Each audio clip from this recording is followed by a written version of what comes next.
They came at dawn, boots crunching over frost-bitten leaves, rifles slung over shoulders, their voices low but eager. The forest, still cloaked in morning mist, didn't stir until it was too late. The trap had been set hours before, a trail of bloodied fish, the scent of fear disguised as bait.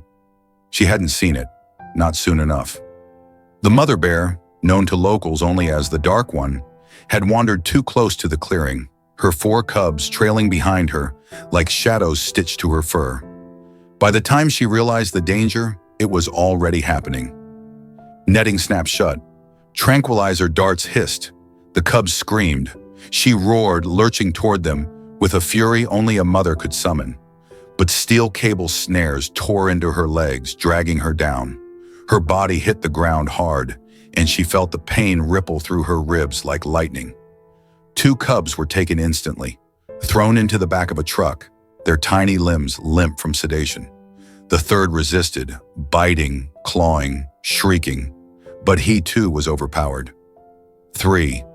They had taken 3, but she had 4, and as the poachers turned their backs to reload, to speak, to celebrate their catch, she did something no one could have predicted. She turned, not toward the fight, but toward the shadows.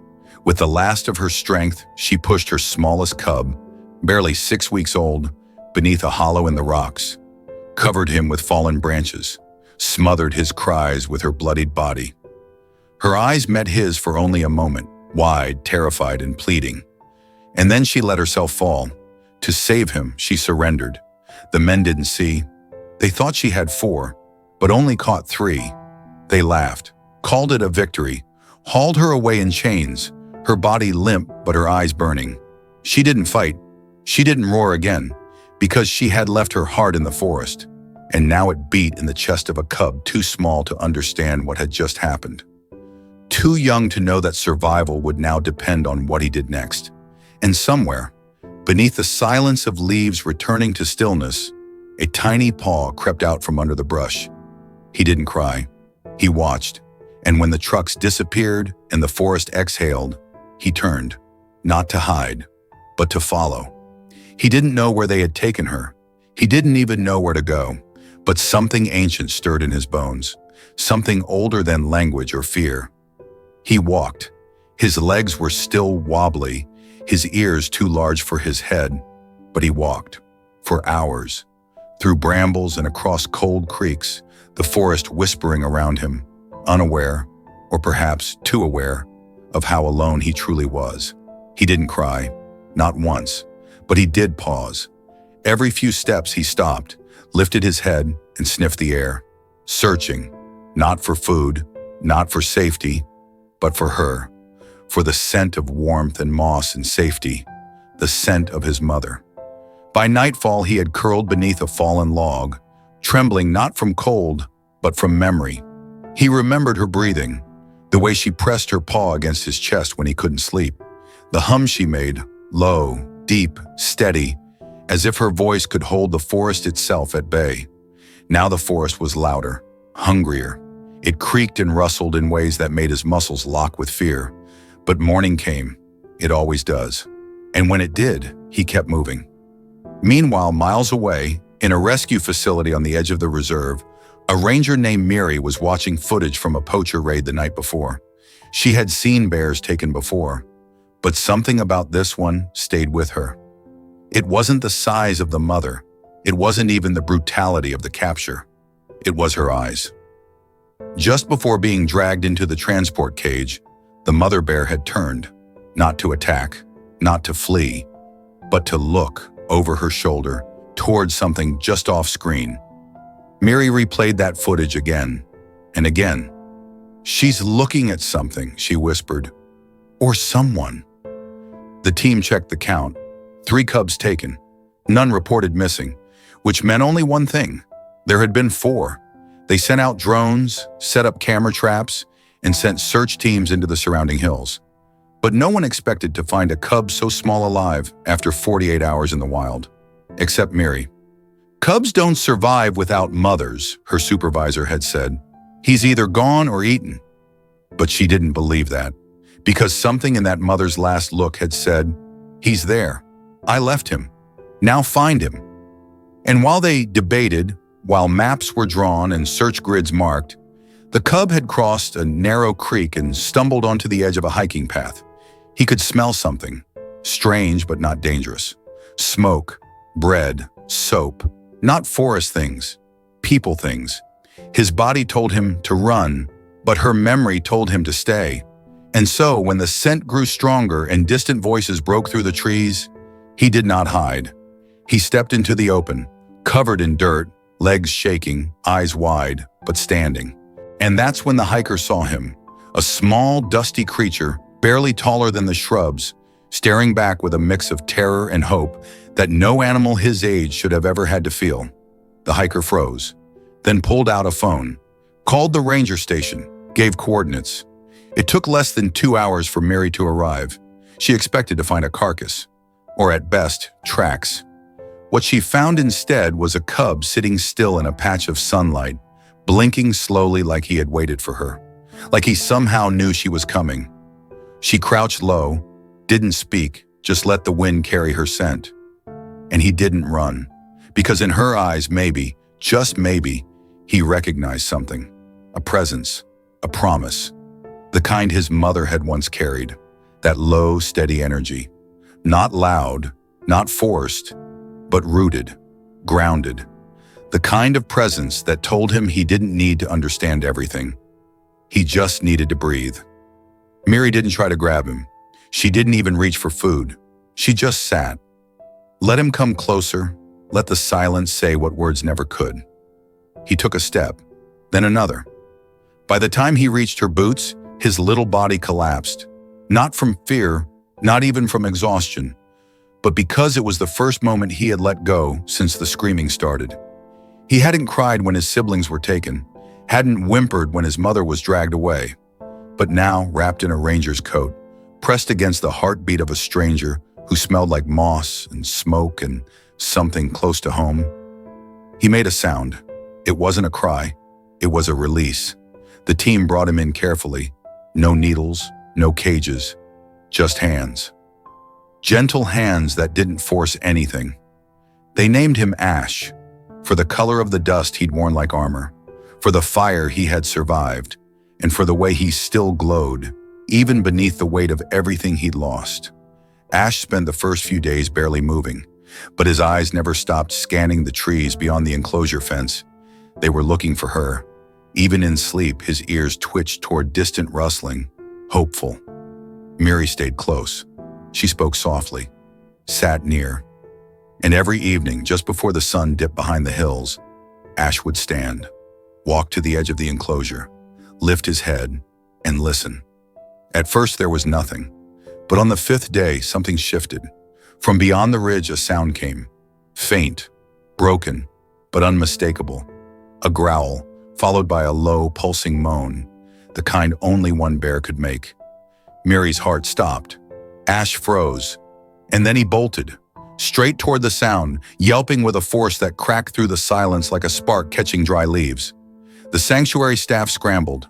Some reached for tranquilizers, assuming panic. But Mary didn't move. She knew. And when they climbed the ridge, binoculars raised, what they saw stole the breath from every chest. She was there, wounded, chained, but there. The mother bear had escaped. Or maybe she had endured long enough. The marks on her legs said she had chewed through steel. The blood on her coat said the price was steep.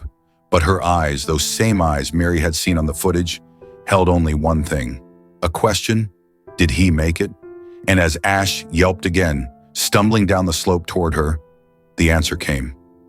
Yes. She heard his voice, and the world fell still. Her massive head rose with effort. Her body shook beneath torn muscles and open wounds, but she moved forward. Each step was jagged, like she was dragging the weight of all the nights she had survived just to see this moment. Ash didn't hesitate.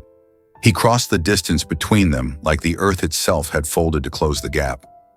When he reached her, he didn't whimper. He didn't cling. He simply pressed his head against her chest and listened to her heartbeat, to the rhythm he had learned before he had a name, to the sound that had once lulled him to sleep and had stayed with him, even in her absence. She bent her neck, slowly, painfully, until her muzzle rested across his back. Her breath shuddered through his fur.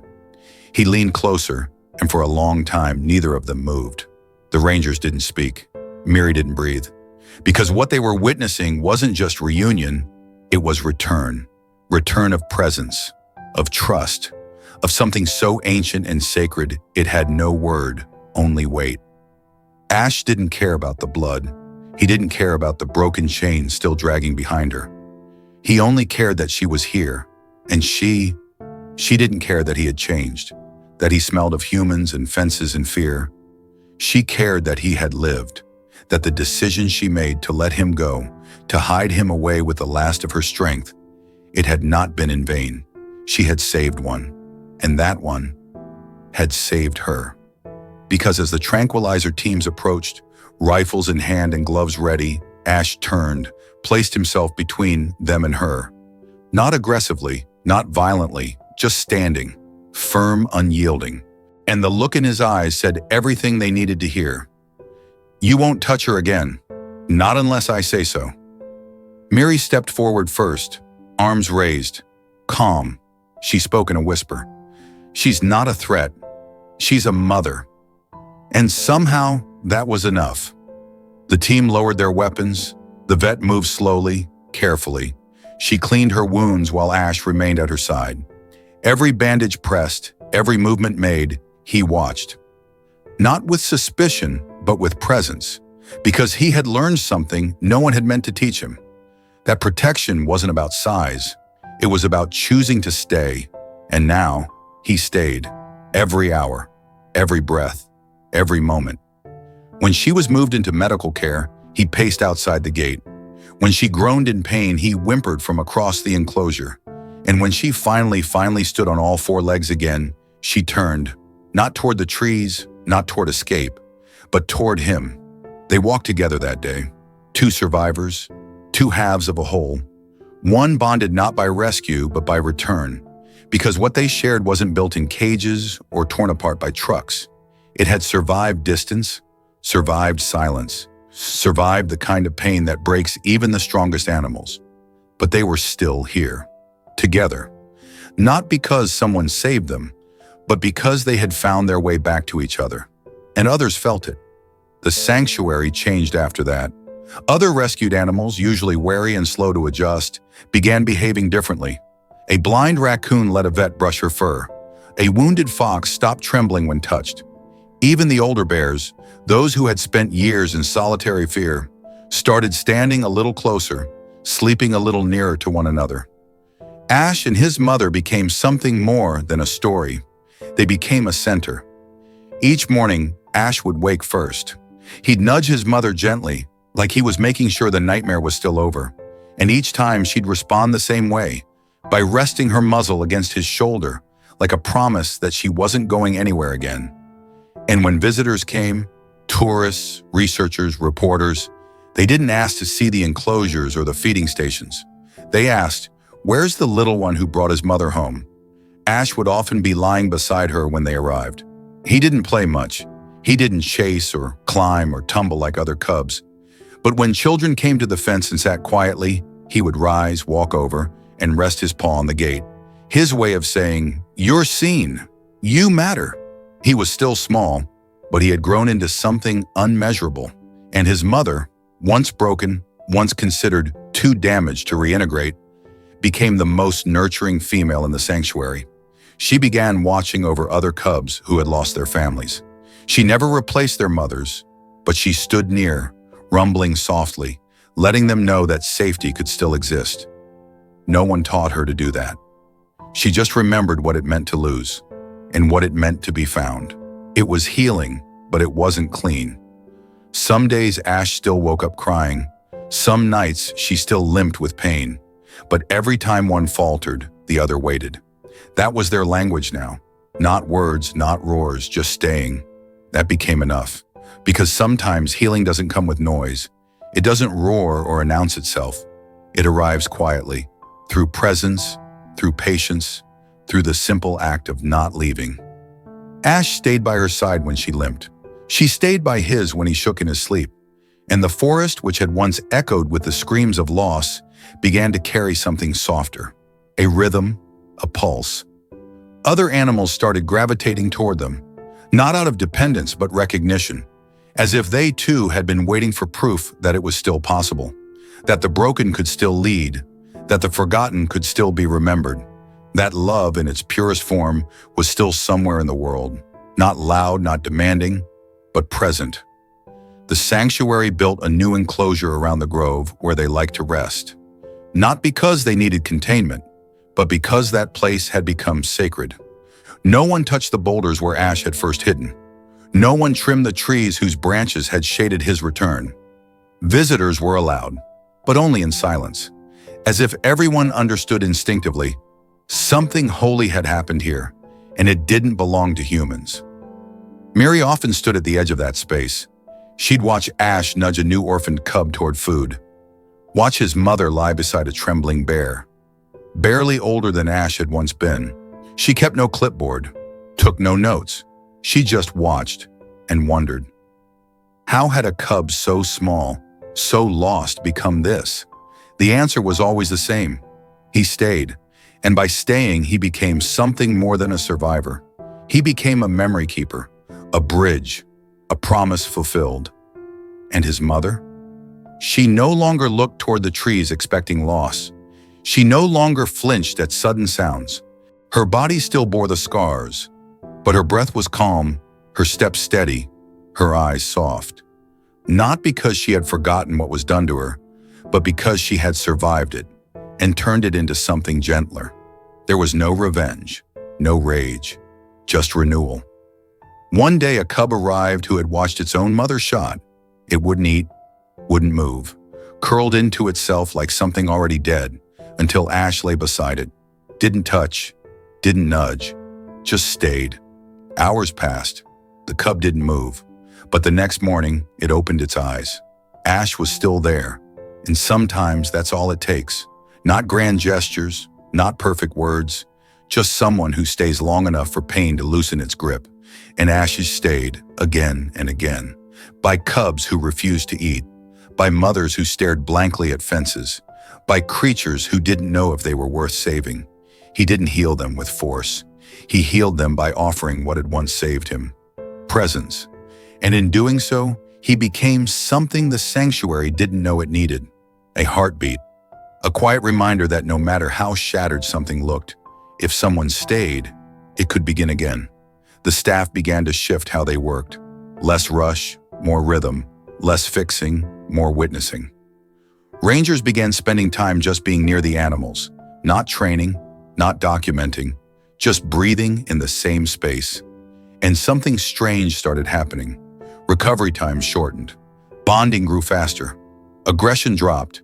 They couldn't explain it, but they didn't have to, because Ash did it without speaking a single word. Children who visited the sanctuary were brought to his enclosure first. They were told, "This is Ash. He once saved a life just by staying." Some of them sat quietly for hours, sketching him, talking to him in whispers, telling him secrets they'd never told anyone. He never looked away. One little girl who had lost her father pressed her hand to the glass and whispered, "You stayed when she couldn't." Ash pressed his paw to the same spot. No one taught him that. He just knew. Because when you've carried pain that deep and found your way back anyway, you don't need language to recognize it in others. Ash didn't grow into the biggest bear or the strongest, but he grew into the one they trusted, the one who waited, the one who watched over others without needing anything in return. And one evening, as the sun dipped behind the eucalyptus trees and the wind turned cool, Ash curled beside his mother beneath the same ridge where they had reunited. She was older now, slower, but still whole, still near. And as night fell, another cub, newly rescued, frightened, shaking, approached. It didn't lie beside them. It stood just a few steps away and waited. Ash turned his head, met its eyes, and blinked slowly. No movement, no sound, just a silent offering. "You can stay here too." And the cub, after one long, trembling breath, laid down beside him. 3 hearts, 1 story, and not a single word spoken. Because the most powerful bonds don't need sound. They settle in glances, in slow, mirrored breaths, in the stillness between one heartbeat and the next. That night, Ash didn't shift. He didn't claim the space around him. He simply let the new cub rest in the quiet he had once needed for himself. And somehow, in that silence, the cub found enough safety to sleep. The stars came out, pale and soft through the trees. The air cooled. Crickets began to hum. And 3 bears, one old, one growing, one just beginning, breathed in rhythm, their bodies warm against the earth, their story woven into the soil beneath them. The sanctuary lights dimmed, the world quieted, and in that quiet something grew, a truth unspoken but deeply known, that peace isn't the absence of pain, it's the presence of something stronger beside it, that staying, even when there's nothing left to give, becomes a language of its own. Ash had never roared like the others. He had no scar that could be pointed to, no dramatic moment of defiance. His story was built in the in-between spaces, the pauses, the patience, the breath before choosing to trust. And that's what made him unforgettable. Not what he fought, but what he forgave. Not what he endured, but what he offered even after. Visitors began to notice. They came hoping to see something wild, something majestic. But what they left with was something quieter, a feeling they couldn't explain, a sense of stillness, of meaning.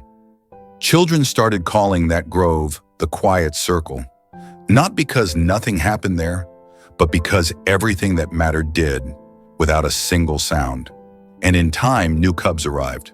More than a few, some rescued from fur farms, some from roadside cages, some from forests burned too early in the season, and each one eventually found their way to Ash. Some were loud, frightened, pushing, some were shut down, trembling, silent, but all of them found the same thing. He never pushed back. He never turned away. He simply stayed. Because once someone had done the same for him. Ash never asked to become a symbol. He never knew his silence was changing anything. He just kept doing the one thing he had learned in the darkest moment of his life: stay. And somehow, that was enough. Years passed. New generations came. Cubs who never knew cages. Bears who would never hear the sound of chains. But they all knew him. Not because he stood out, but because he stayed close. When his mother grew too old to walk far, Ash slowed too. He lay beside her every evening. He rumbled softly in his sleep. And when the day came that she didn't rise, he didn't panic. He didn't cry. He stayed all through the night until the wind shifted and the sun returned. Because staying wasn't something he did. It was who he had become. And long after the forest had reclaimed the old enclosure, long after names had faded from record books and the world had moved on, a ranger passing through might still pause beneath the eucalyptus trees, listening just for a moment. Not for noise, not for motion, but for presence. The kind that says, "I'm here, I won't leave. You're not alone." If this story touched something in you, even for a moment, don't scroll past it. Share it. Speak for the ones who can't. And remember, sometimes just staying is everything.